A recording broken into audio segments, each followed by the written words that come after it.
This is Hugh Doherty, editor of Watchdig, and I am with Richard Newman, and he is going to show us some of his pocket watches, very early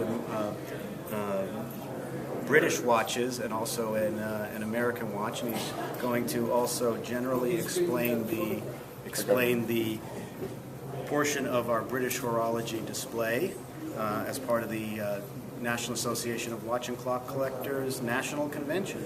So I'll turn it over to you, and you can explain to us what we're looking at here. Well, thanks very much. This is a very nice exhibit of English watches. Some of them actually where the movements were made in Switzerland.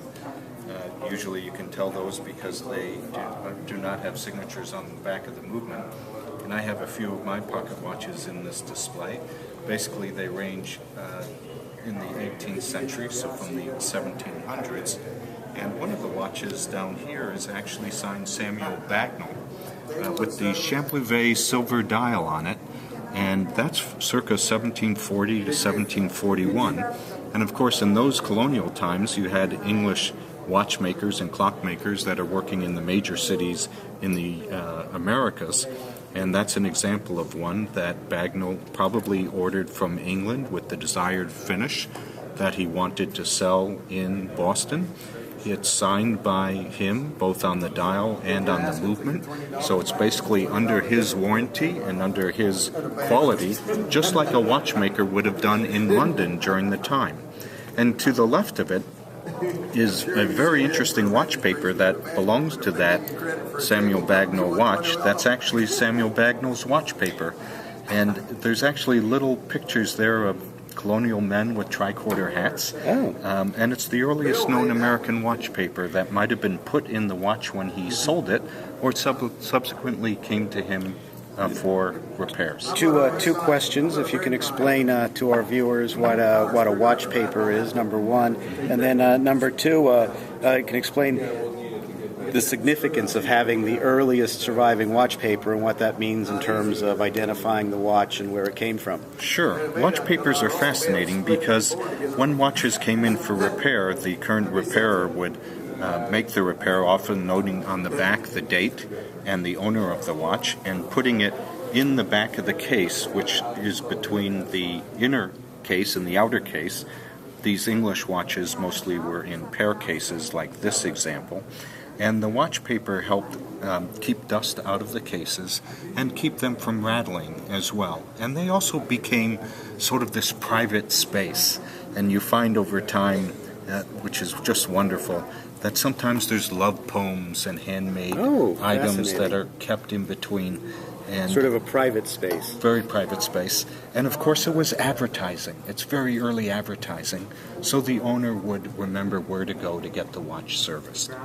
A couple other watches here that are quite a bit later than that is an interesting gold clock watch that's very ornate with a number of dials on it that tells the day of the week and the month, as well as a sweep second hand. It's made for the Turkish market. Oftentimes watches that were this embellished were made for export. And it rings the time just like a clock does. And you could tell on these types of cases because they're pierced to allow the sound to come out on the sides.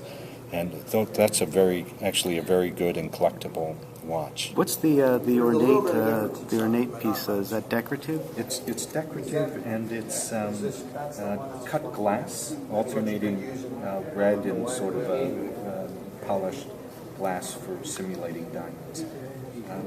And it's in a gold case. It's made about 1805 by a London watchmaker, again for the Turkish market. And sitting right behind it is another very rare watch. It's an automation watch. It was made right around the end of the century, in approximately 1803, a little bit later. And it celebrates the historic Battle of the Nile, won by Nelson over the French, that was fought in 1798. And it pictures the flagship L'Orient actually blowing up and capsizing in that battle. A little piece of propaganda. And you can imagine, back in England, patriotism, the euphoria that's going on at the time, and you have all sorts of memorabilia being created for Nelson, and here it's represented on a watch. So as you look sort of across what's here, you see many with silver dials, with enamel dials, different types of cases, and so it's really a very nice display of English watches. And of course, England was the supreme in English watches all through the 18th century and longer. Okay. Well, thank you very much. You're so Enjoyed the presentation. Cheers.